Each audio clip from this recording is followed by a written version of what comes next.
We're here today, back again with John DiLeo, author of There Are No Small Parts, for another installment. He's going to give us some insight into one of the world's best and shortest performances. Yes, the subtitle 100 Outstanding Film Performances with Screen Time of 10 Minutes or Less.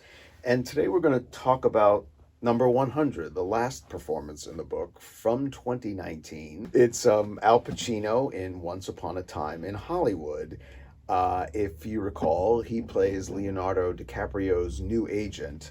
DiCaprio's the sort of TV star whose career is on the decline, and he's a little desperate, and Al Pacino thinks he can help him out by getting him work in spaghetti westerns in Italy. Now, Al Pacino is one of the great actors of, we'd call the second golden age of Hollywood, coming up in the 70s with a string of magnificent performances that we'll be watching forever.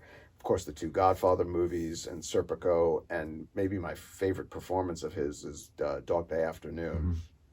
Mm-hmm. And he's had his highs and lows, but every once in a while he's terrific again in something like Donnie Brasco or The Irishman. He's only in this movie for 6 minutes, and he gets to, like I said, help Leonardo DiCaprio sort out his career.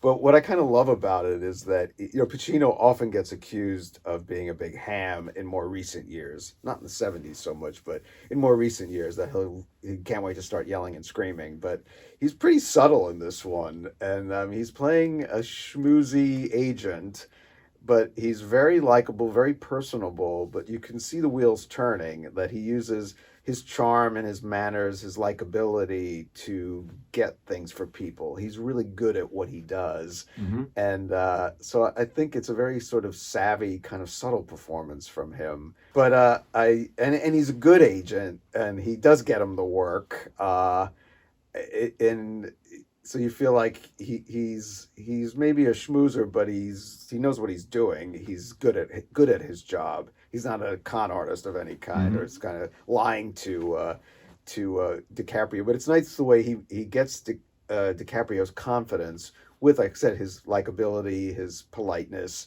his compliments about his work. But it is that bottom line of, this is what, if you want to stick around, you got to get out of episodic television where you no longer have your own series. You're just being murdered by the next star who's now surpassed you, and you're just the bad guy who gets shot at the end of a show.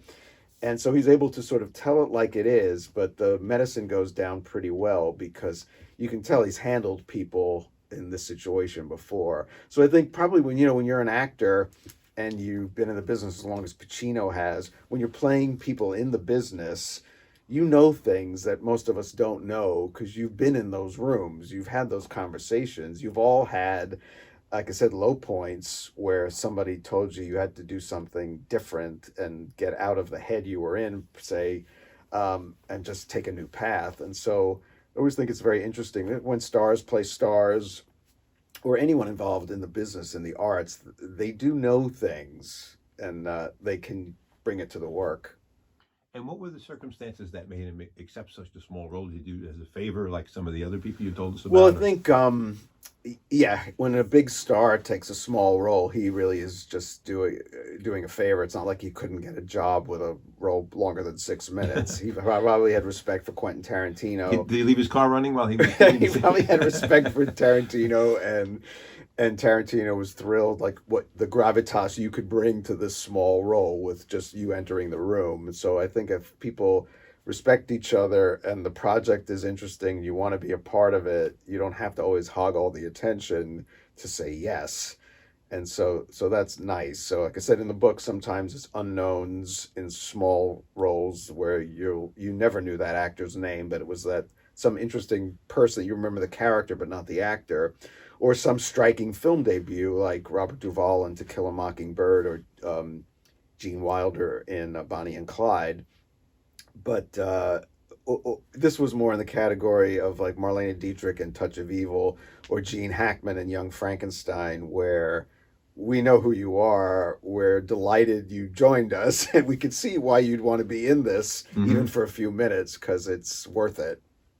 And I guess Pacino I'm sure he's not done, I would think, playing large parts, although he's in his 80s now. Wow. But so I don't think we've seen the last of him. But even if he, takes it easier and just does an occasional thing like Once Upon a Time in Hollywood, this I finished writing in, I guess, the fall of 2020, and I try, to be as up to the minute as possible. The Irishman probably came out after this because Brad Pitt won the Best Supporting Actor Oscar for Once Upon a Time in Hollywood, and he beat Al Pacino in The Irishman. So, and that one came out a little later. So The Irishman was after.